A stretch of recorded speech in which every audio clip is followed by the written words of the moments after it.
అవినాష్, చెప్పుమా. దగ్గరలో ఉన్న మెడ్ప్లస్ కు వెళ్ళి మెడ్ప్లస్ బ్రాండ్ మెడిసిన్స్ అని అడిగి కొనుక్కునరా. అక్కడ 50 to 80% తగ్గింపుకు వస్తుంది. మీరు తీసుకునే అదే మందులు, అదే నాణ్యమైన మందులు, కానీ సగం ధరకే.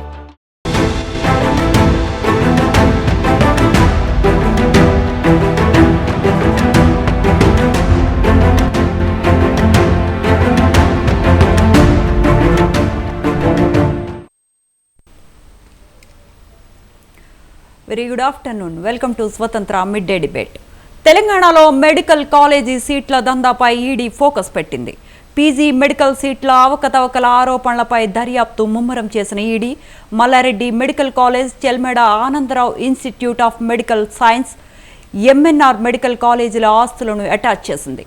పీజీ నీట్లో అత్యధిక మార్కులు వచ్చిన విద్యార్థులు మేనేజ్మెంట్ కోటాలోని పీజీ సీట్లను తరచూ బ్లాక్ చేస్తున్నారంటూ వరంగల్ జిల్లా మట్వాడ పోలీస్ స్టేషన్లో కాళోజీ నారాయణరావు వర్సిటీ రిజిస్ట్రార్ ఇచ్చిన ఫిర్యాదు మేరకు నమోదైన ఎఫ్ఐఆర్ ఆధారంగా ఈడీ దర్యాప్తు ప్రారంభించింది. నీట్ పీజీ మెరిట్ ఆధారంగా కన్వీనర్ కోటా కింద ఉత్తరాది రాష్ట్రాల విద్యార్థుల పేర్లతో బ్లాక్ చేసి వాటిని భారీ మొత్తంలో మేనేజ్మెంట్ కోటా కింద అమ్ముకుంటున్నట్లు అధికారులు గుర్తించారు. ఈ కేసులో 3 కాలేజీలకు చెందిన 9.71 కోట్ల విలువైన ఆస్తులను అటాచ్ చేశారు. ఇదే అంశాన్ని గురించి ఇవాల్టి మిడ్ డే డిబేట్లో చర్చిద్దాం. ఇవాళ చర్చా కార్యక్రమంలో పాల్గొంటున్న వారు నాగరాజు గారు, ఎస్ఎఫ్ఐ రాష్ట్ర కార్యదర్శి, శరత్ నాయక్ గారు, గిరిజన శక్తి రాష్ట్ర అధ్యక్షులు, డాక్టర్ శ్రీనాథ్ గారు, తెలంగాణ జూడా చైర్మన్. అందరికీ నమస్కారం అండి. నమస్తే అండి. ఓకే, శరత్ నాయక్ గారు నమస్తే అండి. నమస్కారం. అసలు తెలంగాణలో చాలా కాలేజెస్ ఉంటుండగా సీట్లు అమ్ముకోవాల్సిన అవసరం ఏంటండి? మెడికల్ కాలేజీలు చాలా ఉన్నట్టున్నాయి కదా, సీట్లు ఎందుకు అమ్ముకుంటున్నారండి? మొట్టమొదటిగా ప్యానెల్లో ఉన్నటువంటి డాక్టర్ గారికి, అదేవిధంగా మీకు అందరికీ కూడా నమస్కారం.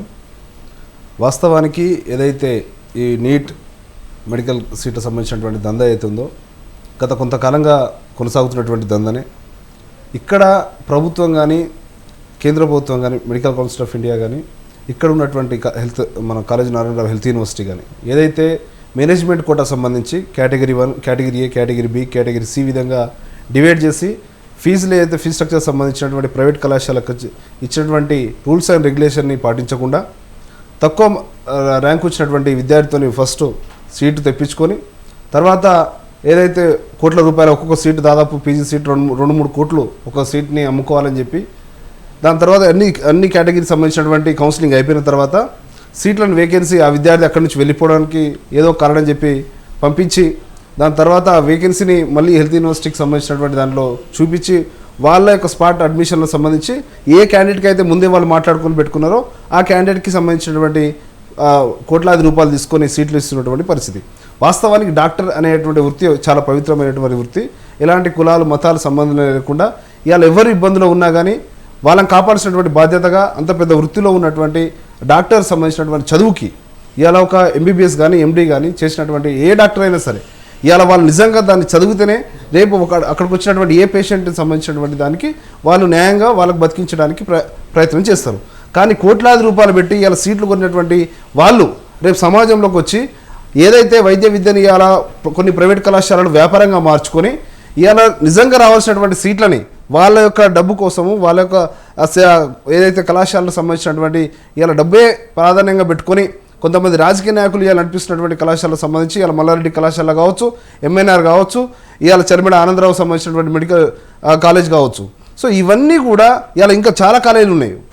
ఇవాళ ఈ మూడింటికి సంబంధించిందే కాదు, ఖచ్చితంగా ఈ రాష్ట్రంలో ఉన్నటువంటి ప్రతి మెడికల్ కళాశాలలో సంబంధించినటువంటి నీట్ ఏదైతే సీట్ల మీద పూర్తి విచారణ జరగాలి.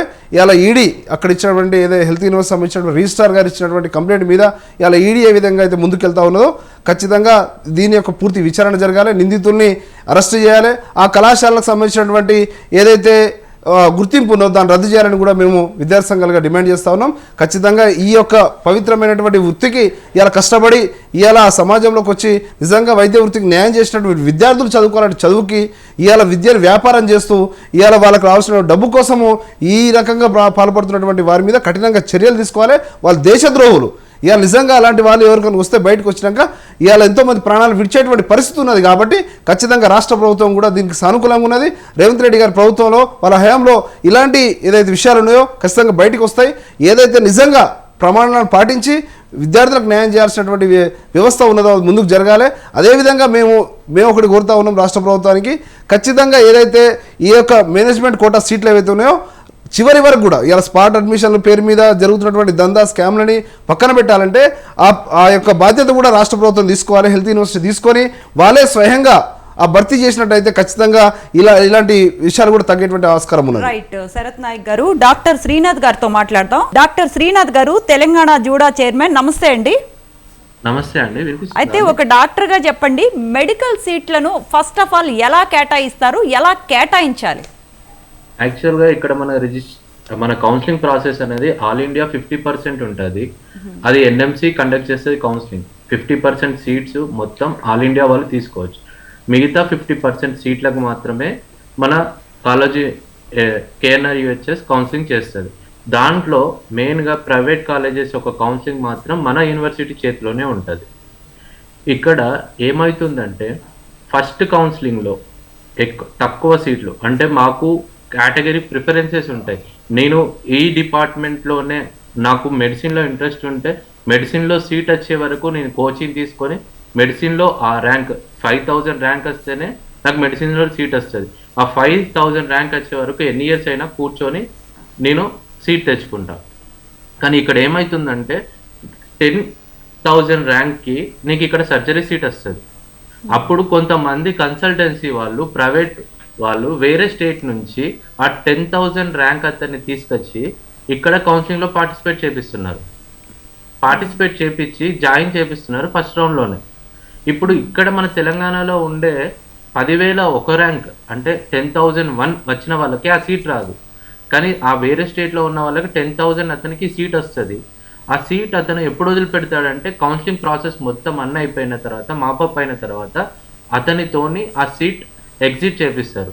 ఎగ్జిట్ చేస్తే ఇక్కడ కేఎన్ఆర్ యూహెచ్ఎస్ కానీ వేరే యూనివర్సిటీలో ఏం చేస్తారంటే పెనాల్టీ వేస్తారు. అట్లా సీట్ వదిలిపెట్టినందుకు పెనాల్టీ వేస్తారు. అయినా కూడా ఆ పెనాల్టీ కూడా ఆ కన్సల్టెన్సీ, ఆ కాలేజ్ వాళ్ళే ఆ పెనాల్టీ కూడా కట్టేసి ఆ సీట్ వదిలిపెట్టిపిస్తున్నారు. దాని తర్వాత ఆ సీట్ మొత్తం అధికారం ఆ సీట్ మీద ఆ కాలేజ్ వాళ్ళకే ఉంటుంది. ఆ కాలేజ్ వాళ్ళు దాన్ని ఎన్ని కోట్లకైనా అమ్ముకోవచ్చు. ఒక మెడిసిన్ కానీ రేడియాలజీ సీట్స్ కానీ ఇప్పుడు మినిమం 2 crores అమ్ముకుంటున్నారు. అక్కడ ర్యాంక్ 10,001 వచ్చిన వాడికి సీట్ రాకపోగా 1 lakh 2 lakhs ర్యాంక్ వచ్చిన వాళ్ళకు కూడా ఇక్కడ సీట్, నీకు ₹1,00,00,000 సీట్ ఇస్తున్నారు. ఇక్కడ మెయిన్గా అన్యాయం జరిగేది డాక్టర్స్కి, ఇంకా తోటి డాక్టర్కి అన్యాయం జరుగుతుంది. ఇక్కడ మామూలుగా పేద మీరు శ్రీనాథ్ గారు, అక్కడ డాక్టర్ కంటే ప్రజలకు ఎక్కువ అన్యాయం జరుగుతోంది కదండి. అంటే ఇలా డబ్బు పెట్టి కొన్న వాళ్ళు ప్రజలకు నాణ్యమైన వైద్యం అందించగలుగుతారా? అందించలేరు. ఇదే కదా మా బాధ.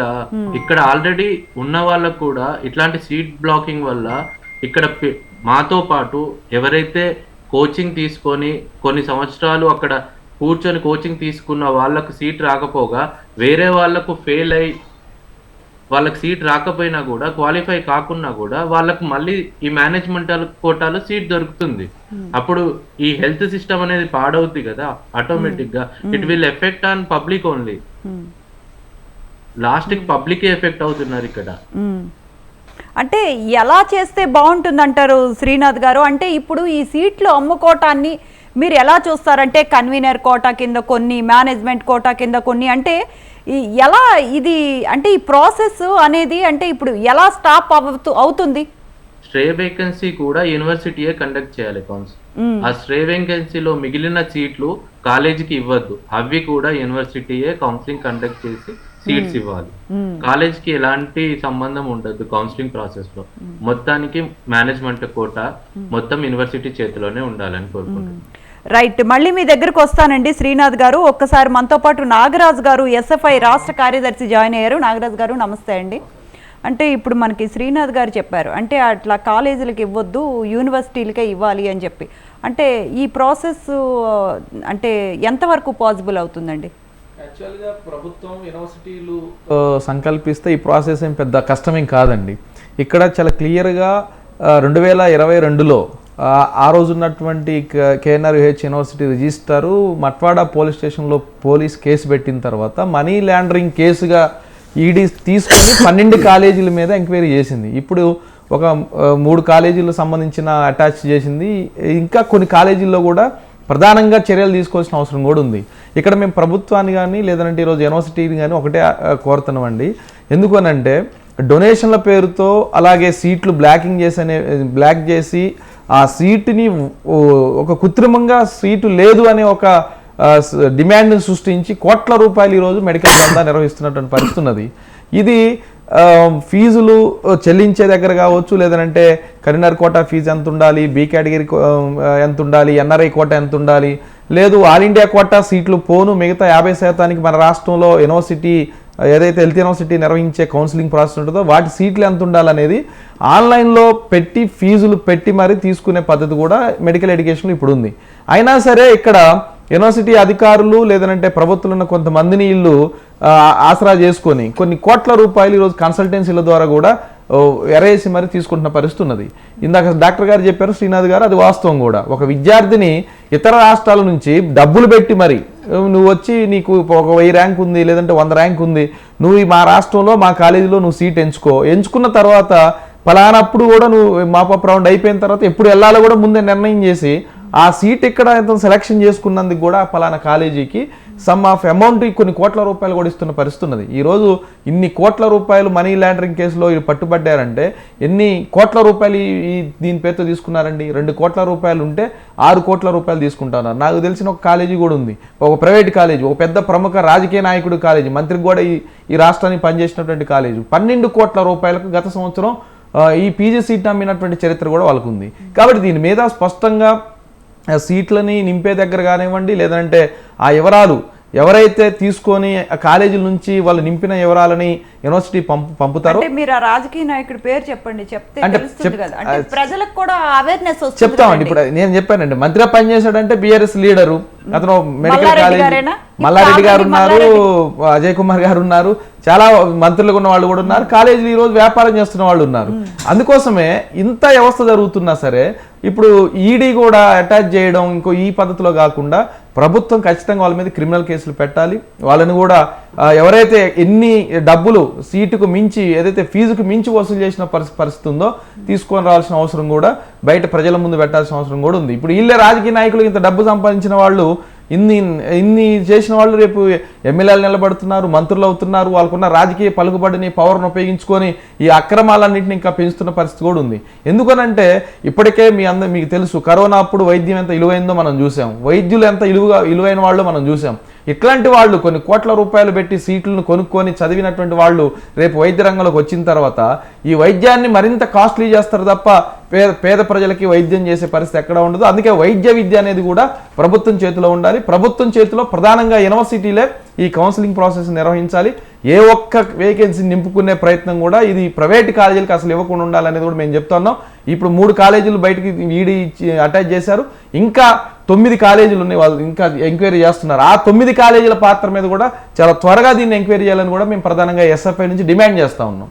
రైట్, ఒకసారి మనం శరత్ నాయక్ గారి దగ్గరికి వెళ్దాం. శరత్ నాయక్ గారు, ప్రజలకు మంచి చేయాల్సిన రాజకీయ నాయకులే ఇలా సీట్లు అమ్ముకోవటం, అంటే ఈ సీట్ల దందాకి తెరలేపటాన్ని మనం ఎలా చూడాలంటారు? అంటే దీనికి ఎక్కడ లోపం ఉంటుంది, ఎక్కడ ఇలా జరుగుతోంది? అంటే మనం ఈ రోజు ఇది మాట్లాడి వదిలేసేది కాదు, అంటే గత కొన్ని సంవత్సరాలుగా ఇది జరుగుతుంది.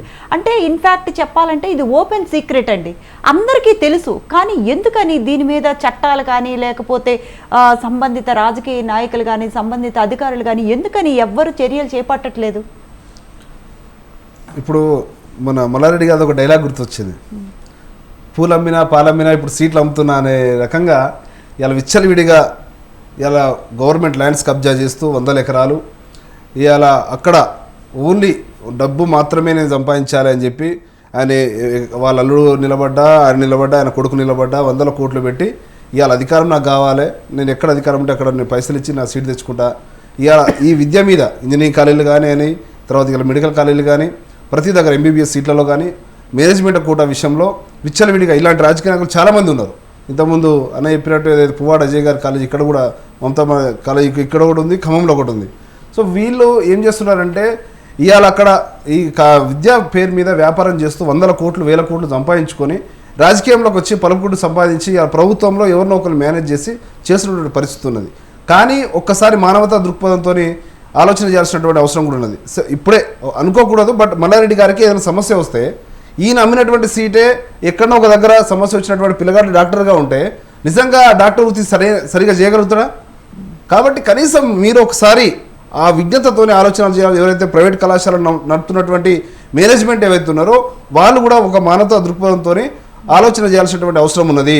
ఇలా మీరు కేవలం 2-3 కోట్లతో ఆశపడి ఇలా ₹1 కోట్ల వచ్చినాయని చెప్పి మీరు సీట్లు ఏవైతే ఇలా బ్లాక్ చేసుకొని ఇస్తున్నటువంటి పరిస్థితి ఉన్నదో, రేపొద్దున ఆ విద్యార్థులే ఇలా వాళ్ళు అక్కడ MBBS కంప్లీట్ చేసి MD కంప్లీట్ చేసి ఇలా ప్రజలకు కానీ రేపొద్దున మీ కుటుంబ సభ్యులకు ఎవరికైనా వైద్యం చేయాల్సి వస్తే ఏం చేయగలుగుతారు? కాబట్టి ఖచ్చితంగా ఇలాంటి ఒక పవిత్రమైన వృత్తిని సంబంధించినటువంటి సీట్ల విషయంలో ప్రభుత్వాలు కూడా చాలా కఠినంగా వ్యవహరించాల్సినటువంటి అవసరం ఉన్నది. మాకు పూర్తి నమ్మకం ఉంది రాష్ట్ర ప్రభుత్వం మీద, రేవంత్ రెడ్డి గారి మీద. వాళ్ళ యొక్క ప్రభుత్వం ఖచ్చితంగా ఇలాంటివి ఏవైతే ఉన్నాయో, గతంలో ఇంజనీరింగ్ కళాశాలకు సంబంధించినటువంటి ఇష్యూ మనం చూసినాం. ఇవాళ డొనేషన్ల పేరు మీద లక్షలాది రూపాయలు ఇవాళ తీసుకున్నటువంటి పరిస్థితి ఉన్నది. ఇవాళ 15% ఏదైతే NRI కోటా ఉన్నదో ఇవాళ దాన్ని తక్షణమే 5% తగ్గించాలని కూడా మేము డిమాండ్ చేస్తూ ఉన్నాం. ఖచ్చితంగా ఈ చివరి వరకు కూడా అదే ఏదైతే హెల్త్ యూనివర్సిటీ మన కలగనాల హెల్త్ యూనివర్సిటీ అవుతుందో వాళ్ళు కనుక ఏదైతే వేకెన్సీ అయిపోయిన సీట్లను కూడా వాళ్ళే భర్తీ చేస్తే తప్ప ఏదైతే ఈ సీట్ల దందా అవుతుందో ఈ స్కామ్ తగ్గేటువంటి అవకాశం ఉన్నది. ఖచ్చితంగా రాష్ట్ర ప్రభుత్వము ఏదైతే ఇలా హెల్త్ యూనివర్సిటీ కూడా మన హెల్త్ మినిస్టర్ గారు కూడా దామోదర్ రాజనరసింహ గారు కూడా ఇలాంటి విషయాలు చాలా కఠినంగా ఉంటారు. ఖచ్చితంగా ఆయన దృష్టి కూడా మేము తీసుకుపోతాం. ఇలాంటి తప్పులు ఎక్కడ జరిగినా కానీ ఇలా ఉపేక్షించొద్దు. దానివల్ల ప్రజలకు నష్టము, ఇలా సమాజానికి నష్టం. కాబట్టి ఖచ్చితంగా ఇవాళ రాష్ట్ర ప్రభుత్వాలు కానీ ఇవాళ ఏదో ఈడీ కానీ సిబిఐ కానీ ఇలాంటి ప్రతి మాకు నమ్మకం ఉన్న చట్టం మీద ఇలాంటి తప్పు చేసినటువంటి ప్రతి ఒక్కరి మీద క్రిమినల్ చర్యలు పెట్టాలి. ఒకసారి మనం మేనేజ్మెంట్ని వదిలేసి ఇలాంటి తప్పులు జరిగినా తెలిసినా కానీ ఇలా కోట్ల రూపాయలు ఇలా అటాచ్ చేసిన పరిస్థితి మనకు ఉన్నది. ఇలాంటి తప్పులు చేసిన వాళ్ళని ఖచ్చితంగా జైల్లో పెడితే ఇంకెవరైనా చేయాలంటే కూడా భయపడేటువంటి ఆస్కారం ఉంటుంది. వాళ్ళు కనుక మనం దాన్ని కట్టడి చేస్తేనే రేపు పొద్దున సమాజం కూడా బాగుంటుంది. శరత్ నాయక్ గారు, ఎప్పటికీ మెడికల్ సీటు అనేది పేదలకి ఒక అందని ద్రాక్షగానే ఉంటుంది. అంటే ఇప్పుడు ఈ కన్వీనర్ కోటా కానీ మేనేజ్మెంట్ కోటాలా కానీ ఒక పేదలకు ఇచ్చి చదివించాలని అంటే గవర్నమెంట్ కూడా ఎప్పుడు ఆ స్టెప్ తీసుకోలేదు. ఎందుకని? కన్వీనర్ కోటాలో సీట్లు వచ్చినటువంటి మా ట్రైబల్ అమ్మాయిలే పిల్లలు చాలామంది ఈ మధ్య కాలంలో మొన్న నీట్ MBBS వచ్చినప్పుడు రిజల్ట్ చూసినాం. అమ్మాయిలు పేద కుటుంబంలో కష్టపడి చదువుకొని ఇవాళ అక్కడ కన్వీనర్ సంబంధించినటువంటి కోట సీటు ఆ ఫీజు, హాస్టల్ ఫీజు కానీ అక్కడ కాలేజ్ ఫీజు కానీ కట్టలేని పరిస్థితులలో చాలామంది మొన్ననే మన కోమటిరెడ్డి వెంకటరెడ్డి గారు కూడా సిద్దిపేట సంబంధించిన ఒక అమ్మాయికి పిలిచి మరి హెల్ప్ చేసిన పరిస్థితి. పత్రికలు మీడియా ఎంతోమందిని బయటికి తీసుకొస్తే ఒక IIT సీట్ వచ్చినా, NIT సీట్ వచ్చినా, ఇలా MBBS సీట్ వచ్చినా పేద పిల్లలు కనీసం కట్టలేని పరిస్థితులలో ఇలా ఎంతో కష్టపడి చదివి రేపు అలాంటి వాళ్ళ పిల్లలు వాళ్ళు డాక్టర్ చదువుకున్నా, ఇంజనీరింగ్ చదువుకున్నా సమాజానికి ఉపయోగపడే వాళ్ళు. కానీ ఈ రకంగా వీళ్ళు చేసినటువంటి ఏదైతే డబ్బు కోసమే ఇలా కళాశాల నడుపుతున్నటువంటి వాళ్ళ వల్ల ఇలా డబ్బే మాకు ప్రాధాన్యము, ఎవరికి మాకు సంబంధం, రేపు పొద్దున ప్రజలు ఏమైపోయినా మాకు సంబంధం లేనని ఎవరైతే వ్యవహరిస్తున్నారో తీరు ఉన్నదో దాన్ని మనం తప్పుపట్టాల్సిన అవసరం ఉన్నది. ఇక్కడ మనం దానికస్త ఇవాళ ప్రభుత్వాలు కానీ ఇవాళ వ్యవస్థ కానీ దాన్ని కట్టడి చేస్తేనే రేపు పొద్దున సమాజం కూడా బాగుంటుంది. ఇలాంటి విషయాల మీద ఖచ్చితంగా రాబోయే రోజుల్లో కూడా ప్రభుత్వాలు దీని మీద కఠినంగా వ్యవహరించాలి. ఎవరు తప్పు చేస్తే వాళ్ళ మీద కఠినంగా శిక్షించాల్సిన అవసరం ఉంది. రైట్. శ్రీనాథ్ గారు, యాక్చువల్లీ కన్వీనర్ కోటా కింద, మేనేజ్మెంట్ కోటా కింద, NRI కోటా కంటే ABC కేటగిరీల కింద డివైడ్ చేస్తే అసలు కన్వీనర్ కోటాకి అంటే అఫీషియల్గా ప్రైస్ ఎంత, మేనేజ్మెంట్ కోటాకి అఫీషియల్గా ప్రైస్ ఎంత, అంటే ఈవెన్ NRIకి అఫీషియల్గా అంటే అఫీషియల్గా ఎంత తీసుకోవాలి, ఇప్పుడు వీళ్ళు ఎంత తీసుకుంటున్నారు? యాక్చువల్గా కన్వీనర్ కోటా 50% అది మినిమం బేసిక్ ఫీజు ఉంటుంది. దాంట్లో 70,000 to 80,000 ఉంటుంది. కాకపోతే ఇక్కడ ఏం జరుగుతుందంటే కన్వీనర్ కోటాలో కూడా ఎవరైనా సీట్ వదిలిపెడితే లాస్ట్లో అది మళ్ళీ మేనేజ్మెంట్ కోటా కిందకే వెళ్తుంది. మళ్ళీ ఆ కన్వీనర్ కోటా ఏదైతే 70,000 ఉందో అది కూడా వీళ్ళు కోట్ల రూపాయలకు అమ్ముకుంటారు. అదే ప్రైవేట్ ఏ అని ప్రీ కానీ తీసుకుంటే మనకు 7 లక్షలు ఒకటి, 14 లక్షలు ఒకటి ఉంది. కానీ మేనేజ్మెంట్ కోటా మాత్రం అది ఏ ఇండివిజువల్ కాలేజీకి వాళ్ళకే వాళ్ళ ఇష్టం వచ్చినట్టు తీసుకోవచ్చు. వీళ్ళు సీట్ బ్లాకింగ్ అనేది ఈ మూడిట్లలో చేపిస్తున్నారు, ఏది వదిలిపెట్టడం లేదు. కన్వీనర్ కోటాలో ఎవరికైతే ర్యాంక్ వచ్చి 70,000 పెట్టి చదవాల్సిన సీట్ ని వాళ్ళు 2 కోట్లు పెట్టి చదువుతున్నారు. వీడు 2 కోట్లు పెట్టి చదివినప్పుడు మళ్ళీ వచ్చినప్పుడు ఆ 2 కోట్లు సంపాదించాలంటే ఎవరి దగ్గర తీసుకుంటారు? పేద ప్రజల దగ్గర నుంచే కదా తీసుకోవాల్సింది. బిజినెస్ చేస్తున్నారు ఇక్కడ. ఈ వైద్య వృత్తిని ఒక బిజినెస్ పరంగా వాడుకుంటున్నారు. కొన్ని లూప్ హోల్స్ పెట్టుకొని ఆ లూప్ హోల్స్ ని వాడుకుంటూ వీళ్ళ వల్ల మిగతా డాక్టర్స్ అందరికీ కూడా బ్యాడ్ నేమే వస్తుంది.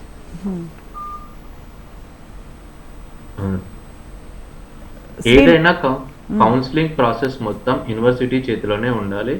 మళ్ళీ ఈ ప్రైవేట్ వాళ్ళకు మేనేజ్మెంట్ కోటా సీట్లు కూడా, ఎన్ఆర్ఐ కోటా సీట్లు కూడా, వాటి కౌన్సిలింగ్ కూడా యూనివర్సిటీయే చేయాలి. మరి ఇప్పుడు యూనివర్సిటీయే చెయ్యాలి అన్నదానికి మీరేమైనా, అంటే ప్రభుత్వం దగ్గర మీరేమైనా నివేదికలు సమర్పించారా, మీరేమైనా డిమాండ్స్ పెట్టారా, మీరు దీనికోసం ఏమైనా పోరాటాలు చేస్తున్నారా, ఎప్పుడైనా ప్రభుత్వంతో చర్చలు జరిపారా? మేము చాలా సార్లు రిప్రజెంటేషన్ ఇచ్చాము ఈ సీట్ బ్లాకింగ్ గురించి. దాని తర్వాతనే అక్కడ యూనివర్సిటీ నుంచి కంప్లైంట్ వెళ్ళడం జరిగింది. ఈ 2001లో ఎప్పుడైతే మేము జూడా నుంచి కంప్లైంట్ ఇచ్చామో 2002లో విత్ ప్రూఫ్స్ అది ఉన్నాయి కాబట్టే యూనివర్సిటీ వెళ్ళి మట్టవాడ పోలీస్ స్టేషన్ లో కేసు పెట్టడం జరిగింది. రైట్, మళ్ళీ మీ దగ్గరికి వస్తారండి. రైట్, నాగరాజ్ గారు, ఇప్పుడు విచారణకు అడ్మినిస్ట్రేటివ్ ఆఫీసరు వాళ్ళు మల్లారెడ్డి కాలేజ్ తరఫున హాజరయ్యారు. అంటే ఇప్పుడు హాజరయ్యి వాళ్ళని ఏమైనా అరెస్ట్ చేస్తారా, లేకపోతే దీని మీద ఏమైనా చర్యలు తీసుకుంటారా, మళ్ళీ ఏదైనా విచారించి మళ్ళీ ఇలానే వదిలేస్తారా? అంటే ఇప్పటికైనా, ఇప్పుడు కాంగ్రెస్ గవర్నమెంట్ వచ్చింది, ఇప్పటికైనా దీనికి ఏమైనా పురోగతి ఉంటుందా సీట్ల అమ్మకం పైన? అంటే నాట్ ఓన్లీ మెడికల్ సీట్లు అండి, పీజీ సీట్లు కూడా అమ్ముకోవటం అన్నది నాకు అర్థం కాల. పీజీ సీట్లు అమ్ముకోవటం ఏంటి, నాకు అర్థం కాలేదు. ఇప్పుడు ఇది పీజీ అంటే మెడికల్ పీజీలో సీట్లు వీళ్ళు బ్లాక్ చేసి అమ్ముకున్నారండి. ఒకటి మీరు అడిగిన ప్రశ్న ఏదైతే ఉందో, అసలు అడ్మినిస్ట్రేటివ్ ఆఫీసర్స్ ఇంకెవరో పోవాల్సిన అవసరం ఏముందండి? చైర్మన్ని పిలవండి. ఈడీ వాళ్ళ ఆఫీసర్లు లేదంటే ఇంకెవరినో ఈ కేసులో కొన్ని తప్పుదో పట్టించే దానికోసం కొన్ని తప్పుడు తడకలతో కూడిన నివేదికలు, రిపోర్ట్లు, ఈ సీట్లు, కేటాయింపులు, అలాట్మెంట్లు అన్నీ తీసుకుపోయి ఎవరో చిన్న చేప ఎందుకు చిక్కాలండి? అసలు మీ చైర్మన్ మంత్రిగా పనిచేసి ఎప్పుడు అసలు ఆయన ఇంజనీరింగ్ కాలేజీల్లోని డొనేషన్లు ఉంటాయి. నిన్నగాక మొన్న వాళ్ళ అల్లుడు అసలు సీట్లు లేకుండా కొన్ని కోట్ల రూపాయలు ప్రజల దగ్గర తీసుకుంటే కాలేజీ ముందు మేము కూడా ఆందోళన చేసాం. 4 కాలేజీలకు పర్మిషన్ లేకుండా ఇంజనీరింగ్ కాలేజ్ సీట్లు నింపారు. మెడికల్ కాలేజీల్లో సీట్లు బ్లాక్ చేసి దందా చేస్తారు. కాబట్టి అసలు వీళ్ళని ముందు విచారణ చేయండి. వీళ్ళని విచారణ చేసిన తర్వాత తేలుతాయి, చాలా అంశాలు తేలుతాయి. వీళ్ళని విచారణ చేయకుండా వీళ్ళని అరెస్ట్ చేయడం లేదంటే విచారణకు హాజరుపరచడం అనేది కాదు. కాంగ్రెస్ ప్రభుత్వం మీద మాకు కూడా నమ్మకం ఉంది, ఖచ్చితంగా చేయాలనేది కూడా మేము కోరుతా ఉన్నాం. ఎందుకనంటే ఈరోజు కొన్ని కోట్ల రూపాయల విద్యా వ్యాపారానికి హైదరాబాద్ చుట్టుపక్కల ఇంజనీరింగ్ కాలేజీల పేరుతో లేదంటే మెడికల్ కాలేజీల పేరుతో ఎవరండి ఈయన దగ్గరికి పేద ప్రజలందరూ వైద్యం, వీళ్ళ హాస్పిటల్ కూడా ఉండాలి. కనీసం మెడికల్ కాలేజీలు నడపాలంటే హాస్పిటల్ పేషెంట్స్, ఇన్ పేషెంట్స్ ఉండాలి, అవుట్ పేషెంట్స్ ఉండాలి, ఇంత ఆక్యుపెన్సీ ఉండాలి అనేది కూడా ఉంది. కొన్ని వైద్య సేవలు అందించాల్సిన అవసరం కూడా ఉంది. కానీ ఎక్కడో ఈ హాస్పిటల్కి బయట బస్సులు పెట్టి మరి ఫ్రీగా కాలేజీ బస్సులు పేషెంట్లు తీసుకొచ్చి మరి అక్కడ వైద్యాన్ని ఇన్స్పెక్షన్కి వచ్చినప్పుడు ఇంకేదో తనిఖీలకు వచ్చినప్పుడు చూపెట్టడం, ఇన్ని డిపార్ట్మెంట్లు ఉన్నాయి, ఇంతమంది డాక్టర్లు ఉన్నారు, ఇంతమంది ప్రొఫెసర్లు ఉన్నారు, ఇంతమంది పిహెచ్డీలు ఉన్నారు, ఇంతమంది ఈ ఫలానా డిపార్ట్మెంట్కి ఇంత వైద్య బృందం ఉందని మొత్తం ఫేక్ తప్పుడు తడకలుగా ఈరోజు ఎన్ఎంసీలు చూపించే ప్రయత్నం చేస్తున్నారు. మెడికల్ ఆఫీసర్లు ఎవరైనా వచ్చి యూనివర్సిటీ నుంచి వచ్చినప్పుడు చూపించే ప్రయత్నం చేస్తున్నారు. కాబట్టి దీని మీద అన్ని వివరాలు క్షుణ్ణంగా ఈ ప్రభుత్వం కూడా, స్థానిక ప్రభుత్వం కూడా ఈడీ మనీ లాండరింగ్ కోణంలో వాళ్ళు దర్యాప్తు చేస్తూ ఉన్నారు. కానీ అసలు వాళ్ళు మనీ లాండరింగ్ కోణంతో పాటు సీట్లు బ్లాక్ చేసిన దాంట్లో కావచ్చు, లేదంటే హాస్పిటల్ నిర్వహించే పద్ధతిలో కావచ్చు, కాలేజీ నిర్వహించే పద్ధతిలో కావచ్చు, ఇతర డొనేషన్లు తీసుకునే పద్ధతిలో కావచ్చు, మొత్తం ఇక్కడ ఇంకోటి కూడా మీరు చూడండి. ఈ డబ్బులు ఎట్లా కట్టాలి? ఈ డబ్బుల్ని ఏదైనా చెక్ రూపంలో తీసుకుంటారా? ఇల్లు ఎక్కడా చెక్ రూపంలో తీసుకోరు, ఆన్లైన్లో తీసుకోరు, మొత్తం బ్లాక్ మనీ, మొత్తం క్యాష్ ఇవ్వాలి. క్యాష్ తీసుకొని పోయిన తర్వాత వాళ్ళకు రసీదు కూడా ఇవ్వరండి ఇన్ని ఫీజులకి. మీరు బాధ్యుల్ని కొంతమంది మేము కలిసాం, కొంతమందితో మాట్లాడే ప్రయత్నం చేసాం. అంటే మెడికల్ దాంట్లో కాదు, ఇంజనీరింగ్ దాంట్లో మేము మాట్లాడే ప్రయత్నం చేసాం. ఎక్కడ ఒక్క రసీదు కూడా కాలేజీ మేనేజ్మెంట్ నుంచి ఇవ్వరు, మొత్తం క్యాష్ ఇవ్వాలి. దీని దేశపై బ్లాక్ మనీ. కానీ ఎవరు తెలుస్తారు? అందుకోసమే కంపల్సరీ కూడా ప్రభుత్వాలు కూడా స్పందించాల్సిన అవసరం ఉంది, ఈడీ కూడా స్పందించాల్సిన అవసరం ఉంది. ఇంకొకటి నాగరాజ్ గారు, అంటే ఈ సీట్లు అమ్ముకోవటం ఇదంతా ఒక ఎత్తు, మీరు అన్నట్టు ఇంత అమౌంట్కి రసీదులు ఇవ్వరు, ఇది పక్కన పెడితే అఫీషియల్గా కూడా వాళ్ళకి ఇప్పుడు చెప్పినట్టు మనకి శ్రీనాథ్ గారు చెప్పినట్టు, అంటే ఒక అఫీషియల్గా ఒక 70,000 కట్టాలి అంటే కూడా దానికి 70,000కి మించి ఇంకొక 30,000 ఎక్స్ట్రా కట్టించుకొని 70,000కి మాత్రమే రసీదు ఇచ్చి ఇంకో 30,000కి రసీదు ఇవ్వట్లేదు. ఇవ్వరండి, ఎక్కడ ఇవ్వరు. అంటే ఇది జరుగుతోంది, అఫీషియల్ సీట్స్ కూడా ఇది జరుగుతోంది, కొనుక్కున్న సీట్స్ కి జరుగుతోంది. అంటే ఇది అందరికీ తెలిసినా కూడా ఎందుకని, అంటే ఎక్కడ లోపం జరుగుతుంది? అంటే ఈ రోజు మనం హడావిడి చేస్తాం అంటే ఇప్పుడు మల్లారెడ్డికి ఈడీ షాక్ ఇచ్చింది, ఈడీ నోటీసులు, ఆస్తులు అటాచ్ చేసింది, ఇవన్నీ ఇవాళ మాట్లాడతాం, లేకపోతే ఒక 2 రోజులు చర్చలు జరిపి మళ్ళీ యాజ్ యూజువల్ సేమే కదండి. అంటే ఎవరు చర్యలు తీసుకోవట్లేదు, ఇది ఓపెన్ సీక్రెట్. చిన్న పిల్లోడిని అడిగినా ఇది తెలిసిపోతుంది. అంటే మెడికల్ సీట్ అంటే కొనుక్కోవటమే. అందుకోసమే అండి ఇక్కడ మేము ఏమడుగుతున్నాం అంటే ప్రధానంగా ఈ ప్రైవేట్ కాలేజీల్లో కూడా ఫీజులు తీసుకునే దాంట్లో కూడా కొన్ని మార్పులు రావాలి. ఆ మార్పులు ఏమిటంటే ప్రభుత్వం ఇక్కడ కొన్ని, ఇప్పుడు కేరళలో ఒక విధానం ఉంది, ఇతర కొన్ని రాష్ట్రాల్లో ఒక విధానం ఉంది. ప్రైవేట్ కాలేజీలకు సంబంధించినటువంటిది కూడా ఒక సొసైటీ పేరుతో అకౌంట్ ఓపెన్ చేసి ఆ అకౌంట్కి ఎంతైతే ప్రభుత్వం నిర్ణయించిన ఫీజు ఉంటుందో ఆ ఫీజు మాత్రమే చెల్లింపులు చేసేలాగా, అట్లనే ఎవ్రీ స్టూడెంట్ సంబంధించినటువంటి మొత్తం కూడా ప్రభుత్వ వైపు నుంచి జరిగేలాగా చేస్తే మాత్రం కాస్త ఇబ్బంది ఉండదు అనేది ఉంది. కానీ ఎక్కడ ఏ చర్యలు తీసుకున్నా ఖచ్చితంగా ఈ బ్లాక్ మనీ కోసం కూడా ఈ దందా కూడా కొనసాగించే వాళ్ళ పద్ధతులు వాళ్ళకు ఉంటాయి. కాబట్టి ఏదేమున్నా సీట్లని ప్రభుత్వం భర్తీ చేసి కన్వీనర్ దగ్గరే ఫీజులు కట్టే విధంగా, ఆ తర్వాత ఇన్ని సీట్లకి ఇంత ఫీజులు మీ కాలేజీ కట్టారని ఆ ఫీజుని కన్వీనర్ నుంచి ప్రభుత్వం నుంచే కాలేజీకి ట్రాన్స్ఫర్ చేసేలాగా అట్లాంటి నిర్ణయాలు విధానాలు తీసుకొస్తే తప్ప ఈ దందా ఆగదనేది ఉంది. కాబట్టి ఏదేమున్నా ఈ ఖచ్చితంగా దీని వెనక ఎవరైతే ఉన్నారో వాళ్ళ దగ్గర ఉన్న ఏవోలో అటెండర్లు ఇంకెవరో హాజరు కావడం కాదు, ఖచ్చితంగా దీంట్లో ఉన్నటువంటి ముఖ్యమైన పాత్ర పోషించినటువంటి దీనికి బాధ్యత వహించాల్సిన అవసరం యాజ్ ఏ చైర్మన్ గా మల్లారెడ్డి గారు వహించాలని కూడా మేము కోరుతాను. అటు చెర్మిల ఆనందరావు గారు కూడా, ఆయన కూడా బీఆర్ఎస్ లీడర్ గా ఉన్నాడు, ఎమ్మెల్యేగా పోటీ చేశాడు, రాజకీయ నాయకుడిగా ఉన్నాడు. కాబట్టి ఈ ప్రధానమైనటువంటి వాళ్ళు ఎవరైతే ఉన్నారో వాళ్ళు బాధ్యత వహించాలి. వాళ్ళ మీద కూడా వాళ్ళ పాత్ర మీద విచారణ జరిపించాలి. ఇన్ని కోట్ల రూపాయలు ఈరోజు ఐటీని, ఇన్కమ్ ట్యాక్స్ డిపార్ట్మెంట్ ని మోసం చేస్తున్నారు. ఈ దేశ ప్రజలకు రావాల్సినటువంటి ట్యాక్స్, అది ఈ దేశ ప్రజలకు చెందాల్సినటువంటి డబ్బుని వాళ్ళు ఈరోజు తప్పుదోవ పట్టిస్తున్నారు. కాబట్టి ఇలాంటి వ్యక్తుల మీద దేశద్రోహం కేసులు పెట్టాలి.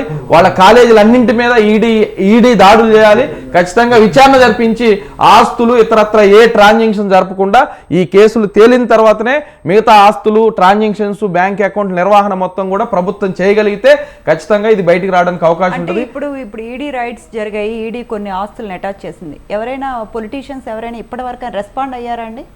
యాక్చువల్గా మేడం ఇది వాళ్ళ చాలా చిన్న సమస్య. ఒక కాలేజీకి ఒక 3-4 అకౌంట్లు ఉంటాయి. స్కాలర్షిప్ అకౌంట్ ఉంటుంది, ఎగ్జామ్ ఫీజులు కట్టుకోవడానికి ఒక అకౌంట్ ఉంటుంది, ఇతర డీడీలు ఇతర పెట్టడానికి ఒక అకౌంట్ ఉంటుంది, ఇలా ఫీజులు తీసుకోవడానికి ఒక ఇట్లా అకౌంట్లు ఉంటాయి. వీళ్ళు జస్ట్ చేసింది ఎంత అటాచ్మెంట్ చేసింది 9 కోట్ల రూపాయలు. అందులో 9 కోట్ల రూపాయల్లో ఒక 5 కోట్ల రూపాయలు ఒక కాలేజీది, 1,94,00,000 ఒక కాలేజీ, ఒక 2,10,00,000 సంథింగ్ ఇంకొక కాలేజీది. ఈ పెద్ద అమౌంట్లు ఏం కాదు. వాళ్ళు ఒక 20 సీట్లు అమ్ముకుంటే 50 కోట్లు వస్తాయి వాళ్ళకి. ఈ 5 కోట్లు, 9 కోట్లు, 3 కోట్లు వాళ్ళకి ఇది పెద్ద అమౌంటే కాదు. కాబట్టి అందుకే మేమేమంటున్నామంటే మొత్తం కాలేజీల అకౌంట్ని ఇందులోకి తీసుకురావాలి, మనీ లాండరింగ్ కేసులోకి తీసుకురావాలి. దీన్ని జప్తు చేయాల్సిన అవసరం ఉంది. ఆ జప్తు చేసి ఈ కేసు పరిధిలో పెట్టిన తర్వాత విచారణ చేస్తే స్పష్టమైన ఆధారాలు బయటకు వస్తాయి. స్పష్టతగా ఎన్ని సీట్లు వాళ్ళకి అమ్ముకున్నారు, ఎన్ని సీట్లు బ్లాక్ చేశారు. నాగరాజ్ గారు ఒక విషయం చెప్పండి. అంటే దొరికినోడు దొంగ అన్నట్టుగా ఇప్పుడు కొన్ని కాలేజీలు ఈడీ అటాచ్ చేసింది, కొన్ని ఆస్తులను సీజ్ చేశారు, కొంతమంది మీద రైడ్స్ చేశారు. అంటే దొరికిన వాళ్ళు దొంగ అన్నట్టుగానే ఉంది. కానీ ఏ మెడికల్ కాలేజ్ అయినా సీట్ అమ్ముకోని మెడికల్ కాలేజ్ ఉందా? ఏది ఉండదండి. అందుకే మేము మాట్లాడేటప్పుడు చెప్పాం, ఈ 3 కాలేజీలు ఈ రోజు ఈడీ జప్తు చేసింది. ఇంకా 9 కాలేజీలు ఉన్నాయి, 12 ప్రైవేట్ కాలేజీలు ఉన్నాయి. ఇందులో పెద్ద పెద్ద కాలేజీలు గత అనేక, ఇప్పుడు ఎంఎన్ఆర్ కాలేజీ అని ఒక కాలేజీ ఉందండి, పటాన్చేరులో ఉంటుంది. అది దానికి పోయిన సంవత్సరం ఎంఎన్సీ అసలు గుర్తింపే ఇవ్వలేదు. యూజీకి, అండర్ గ్రాడ్యుయేషన్కి. అక్కడ యూనివర్సిటీ పెట్టి, ప్రైవేట్ యూనివర్సిటీ పెట్టి, యూనివర్సిటీ పర్మిషన్ రాకుండానే కొన్ని కోట్ల రూపాయలు కొత్త కోర్సులు పెట్టి తీసుకున్నారు. మెడికల్ కాలేజీ పర్మిషనే లేదు. ఈ రోజుకి కూడా మీరు చూడండి, అందులో చేరిన విద్యార్థులకి అది పర్మిషన్ లేకుండా మెడికల్ కాలేజ్ పాసిబుల్ అండి? వాళ్ళు ఒక 1 year నడిపారండి, పాసిబుల్ కాదు. మరి ఎవరు హస్తం లేకపోతే ఎందుకు నడుపుతారండి? ప్రభుత్వంలో ఏ పెద్దల హస్తం లేకపోతే వాళ్ళు ఎందుకు నడుపుతారు దాన్ని? వాళ్ళు బీఆర్ఎస్ ప్రభుత్వం ఉన్నప్పుడు పర్మిషన్ కోసం అప్లై చేశారు.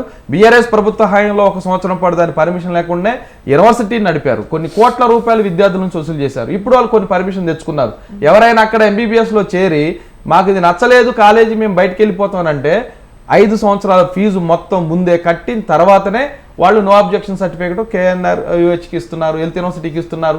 ఎట్లాంటి దారుణమైన పరిస్థితుల్లో ఈరోజు ప్రైవేట్ మెడికల్ కాలేజీలు ఉన్నాయి.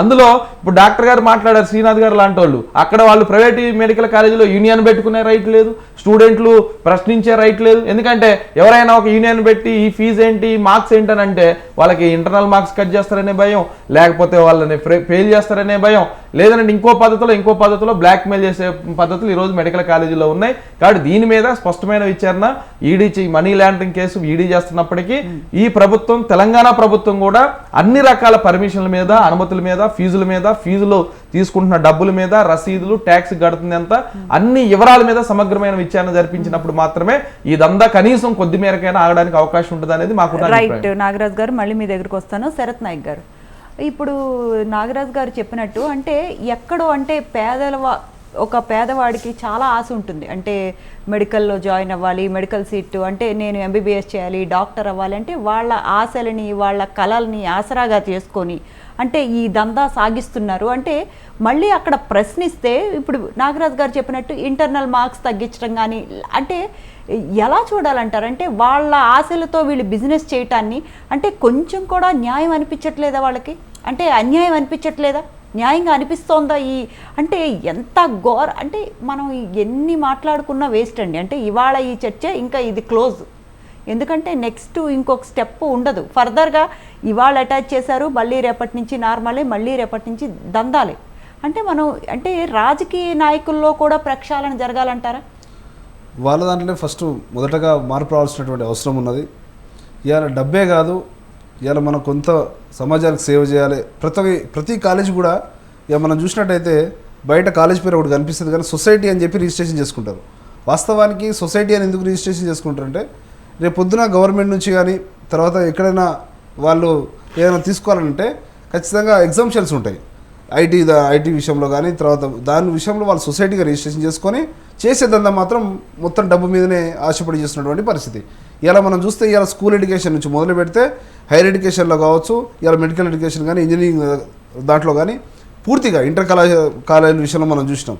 లక్షలాది ఫీజులు ఇవాళ 1వ తరగతి 2వ తరగతిలో కూడా ఇవాళ 3 లక్షలు 4 లక్షల ఫీజులు వసూలు చేసినటువంటి పరిస్థితి మన సమాజంలో చూస్తున్నాం. వాస్తవానికి నియంత్రణ లేదు. ఫీజు నియంత్రణ అనేది ఇవాళ రాష్ట్ర ప్రభుత్వం ఫీజు రెగ్యులేటరీ కమిటీ అనేది వేసినా కానీ ఇవాళ ఎందుకు పనిచేస్తలేదు? ఇక ఇంటర్ కళాశాల మనం చూస్తున్నాము, ఒక్కొక్క కళాశాలలో వేల మంది పిల్లల్ని పెట్టి లక్షలాది రూపాయలు వసూలు చేసినటువంటి పరిస్థితి చూస్తున్నాం. ఇవాళ విద్యను మొత్తం కంప్లీట్గా 1వ తరగతి నుంచి చివరి వరకు కూడా విద్యను వ్యాపారం చేస్తున్నటువంటి కొంతమంది కార్పొరేట్ శక్తులు, కొంతమంది ఈ రాజకీయ నాయకుల వల్ల ఇలా పేదవానికి విద్య దొరికే పరిస్థితి లేదు. పేదవాడు చదువుతున్నటువంటి university, Osmania university, Kakatiya university, ఇంకేదైనా యూనివర్సిటీలో మాత్రం ఇన్ఫ్రాస్ట్రక్చర్ ఉండదు, ప్రొఫెసర్లు ఉండరు, నాన్ టీచింగ్ ఉండదు, ఎలాంటి ఏం నడవదు. కానీ ఇలా మనం చూస్తే మన లాస్ట్ గవర్నమెంట్లో ప్రైవేట్ యూనివర్సిటీల పేరు మీద దాదాపు 10-15 ప్రైవేట్ యూనివర్సిటీలో పర్మిషన్ ఇచ్చినటువంటి పరిస్థితి. గతంలో శ్రీనిధి మరియు గురునానక్ 2 కాలేజీలు యూనివర్సిటీకి సంబంధించినటువంటి ఏదైతే బిల్లు పెట్టి గవర్నమెంట్ దగ్గర ఉన్నదో దాదాపు 1000 మంది పిల్లల్ని 4000 మంది పిల్లలు అడ్మిషన్లు తీసుకొని 1 సంవత్సర కాలం మొత్తం కూడా వృధా చేసినటువంటి పరిస్థితి. లక్షలాది రూపాయలు వసూలు చేసి పర్మిషన్ రాకముందు, యూనివర్సిటీ పర్మిషన్ రాకముందుకే, గవర్నర్ గారి సంతకం కాకముందుకే ఇలా మాకు వచ్చేసిందని చెప్పి 1000 మంది పిల్లల్ని జీవితాలు నాశనం చేసే పరిస్థితి మనం చూసినాం. సో ఇలాంటి వ్యవస్థలో మనం ఉన్నాం. కాబట్టి ఖచ్చితంగా రాష్ట్ర ప్రభుత్వం ఇప్పటికైనా గత 10 సంవత్సరాల్లో ఇవాళ మొత్తం విద్య నిర్వీర్యం చేసినటువంటి పరిస్థితి ఉన్నది. గత ప్రభుత్వంలో అధికారంలో ఉన్నటువంటి వాళ్ళే ఇలా విచ్చలవిడిగా మాకు ఏ గవర్నమెంట్ వచ్చినా మేము ఏదైనా చేస్తాము, డబ్బుతోనే పని అని చెప్పి ఈ విధంగా ముందుకెళ్తున్నటువంటి వాళ్ళని కట్టడి చేయాల్సినటువంటి అవసరం ఉన్నది. ఏదైతే పేదలు చదువుతున్నటువంటి కాలేజీలు ఉన్నాయో, స్కూల్స్ ఉన్నాయో దాన్ని పటిష్టం చేయాలి, అక్కడ ఇన్ఫ్రాస్ట్రక్చర్ని డెవలప్ చేయాలి.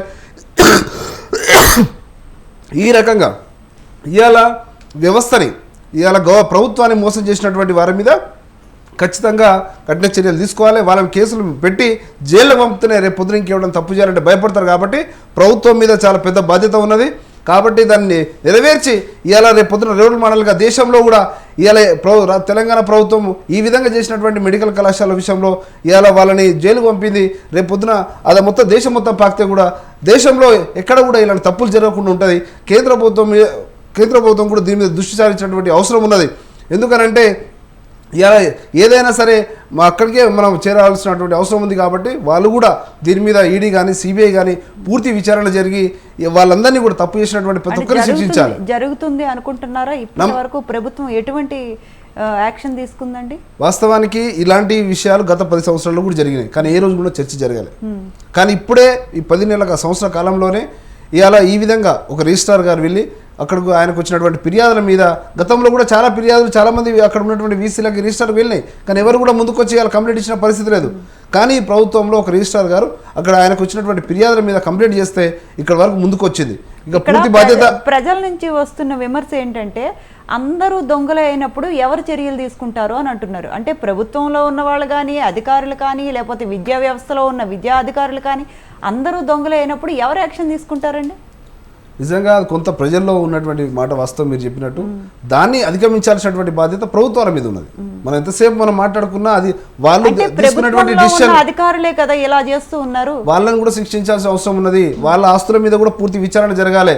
ఇవాళ వందల వేల కోట్లు సంపాదించినటువంటి వాళ్ళు ఇవాళ రోజు పొద్దున్నేస్తే ఏసీబీలోకి దొరుకుతున్నటువంటి పరిస్థితి ఉన్నది. వాళ్ళు చేసేటువంటి ఉద్యోగం ఏంది, సంపద ఎక్కడి నుంచి వస్తుంది?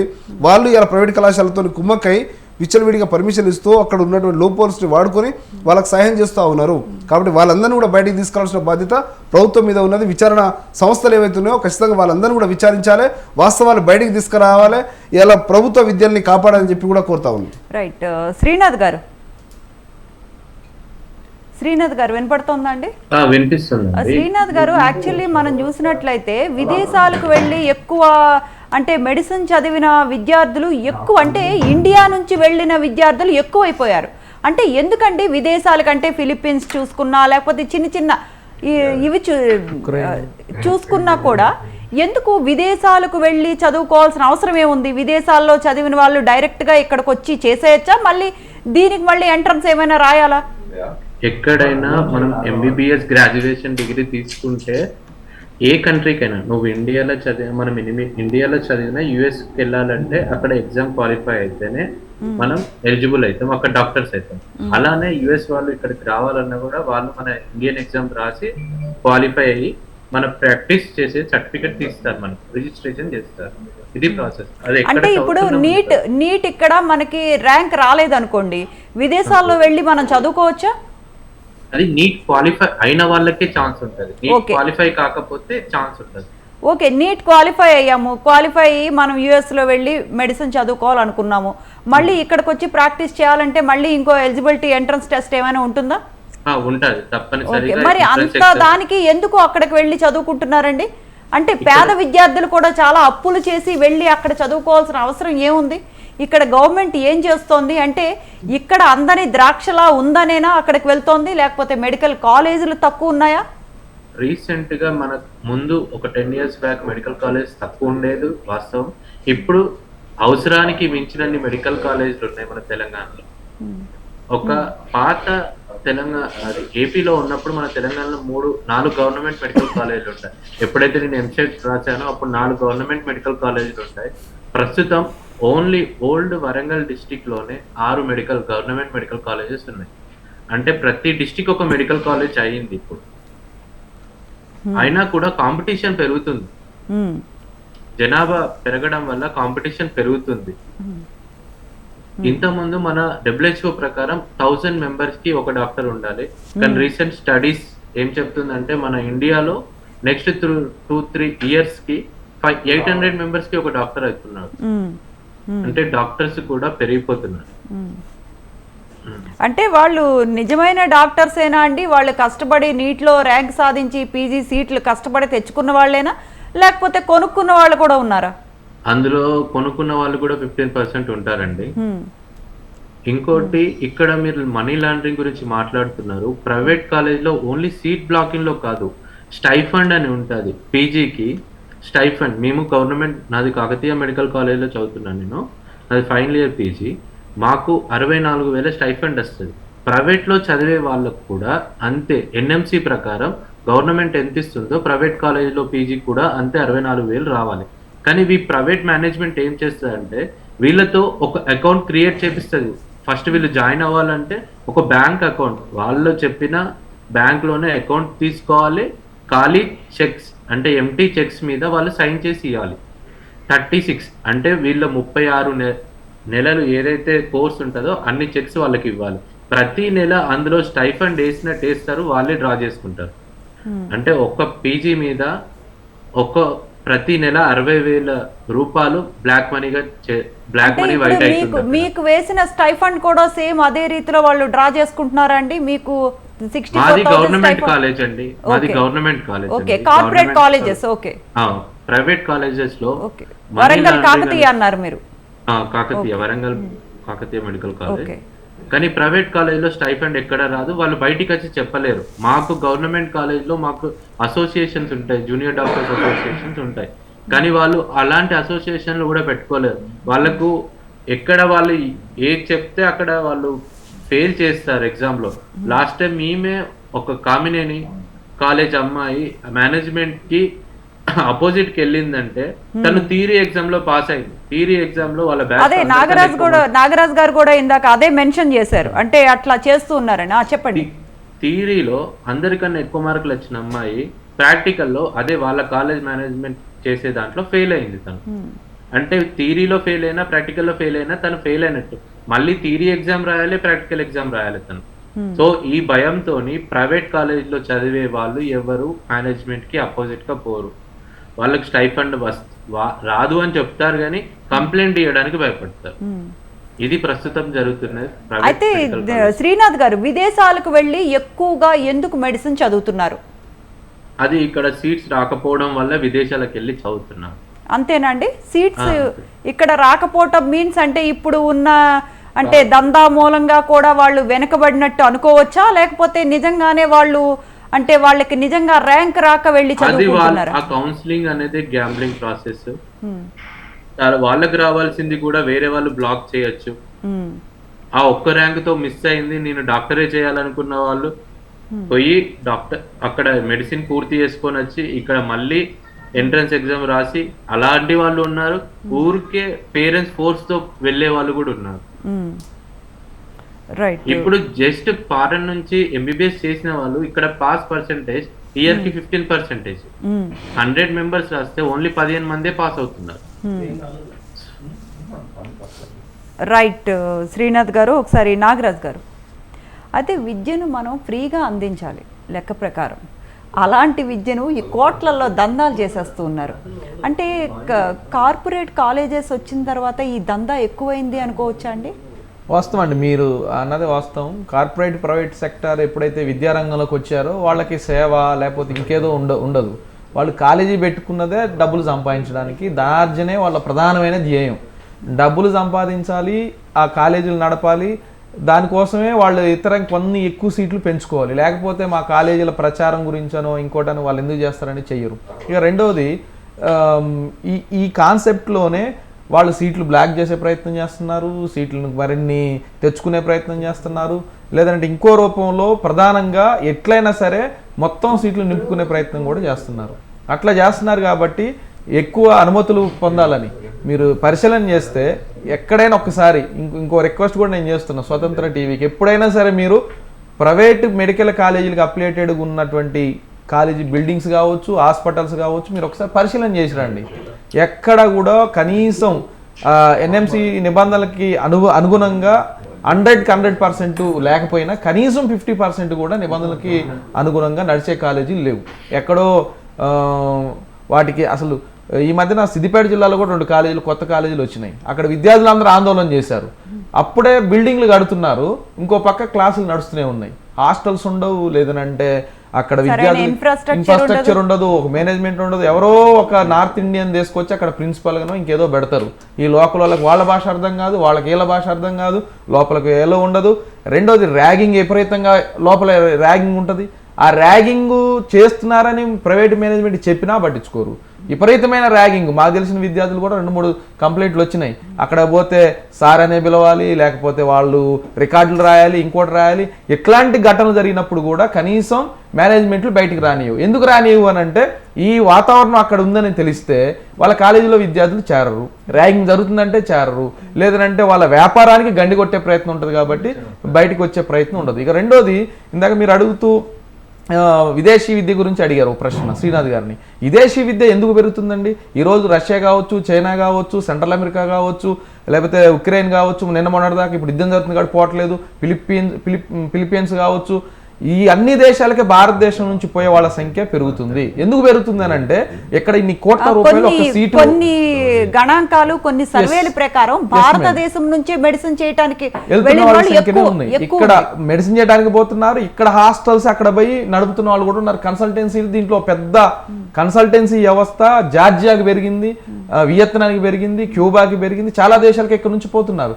ఎందుకు పోతున్నారు అని అంటే ఇక్కడ ఇన్ని కోట్ల రూపాయల సీట్లకి డబ్బులు కట్టలేని పరిస్థితి. వీళ్ళు సీట్లు బ్లాక్ చేసి ₹1,00,00,000 పైగా డబ్బులు డిమాండ్ చేస్తుంటే అక్కడ పీజీఓ ఎంబీబీఎస్ చేస్తే 20 లక్షల్లోనే అక్కడ ఎంబీబీఎస్ అయిపోతుంది, 30 లక్షల్లోనే పీజీ అయిపోతుంది, ఇంకోటి ఎట్లా మొత్తం కలిపి ఇంటిగ్రేటెడ్ కోర్సులు కొన్ని వస్తున్నాయి. కాబట్టి ఈ నేపథ్యంలోని అక్కడికి ఇక్కడ నుంచి ఎక్కువ మంది పోతున్నారు. వచ్చిన తర్వాత ఇక్కడ FMGM ఎగ్జామ్ రాస్తున్నారు, దాన్ని ప్రిపేర్ అవుతున్నారు. నాకు శ్రీనాథ్ గారు చెప్పినట్టు పర్సంటేజ్ చాలా తక్కువగా ఉన్నప్పటికీ అక్కడ పోయి చదువుకొని వచ్చి ఇక్కడ ఎగ్జామ్ కోసమే ప్రత్యేకంగా వాళ్ళు ఇక్కడ ప్రిపేర్ అయ్యి ఆ ఎగ్జామ్ రాసి పాస్ అయ్యి మన భారతదేశంలో కూడా ప్రాక్టీస్ చేస్తున్న వాళ్ళు ఉన్నారు. ఎందుకు దీని వెనక కారణం అన్నప్పుడు ఇక్కడ వీళ్ళు సీట్లు బ్లాక్ చేయడం, ఈ సీట్లను అమ్ముకోవడం, కోట్ల రూపాయల డబ్బులు ఇక్కడ ఉంచడం, కొన్ని కోట్లలో బిజినెస్ గా మారిపోయింది. ఇన్ని కోట్లు ఎవరైతే కట్టుకోలేని పరిస్థితి ఉంటుందో పేద విద్యార్థులు, మిడిల్ క్లాస్ విద్యార్థులు, వాళ్ళ తల్లిదండ్రులకు ఇష్టం లేకపోయినా ఒక డాక్టర్ కావాలని, ఒక పీజీ చేయాలని, ఏదో ఒక స్పెషలైజేషన్ చేయాలి అనే ఒక కాన్సెప్ట్తో ఇతర దేశాల వైపు చూస్తున్నారు. కాబట్టి దీని అంతటి కారణం ఏమిటి అన్నప్పుడు ఇట్లాంటి దొంగలు ఉండడమే, ఇట్లాంటి దొంగలు డబ్బు కోసం సీట్లను బ్లాక్ చేసి అమ్ముకోవడమే. కాబట్టి దీని మీద ప్రభుత్వాలు ఖచ్చితంగా చూడాల్సిన అవసరం ఉంది, చర్యలు తీసుకోవాల్సిన అవసరం ఉంది. ఈ 12 కాలేజీలో 3 కాలేజీలు కాదండి, తెలంగాణలో ఉన్న మొత్తం ప్రైవేట్ మెడికల్ కాలేజీల మీద కూడా ఈడీ దాడులు చేయాలి, ప్రభుత్వం విజిలెన్స్ దాడులు జరిపించాలి.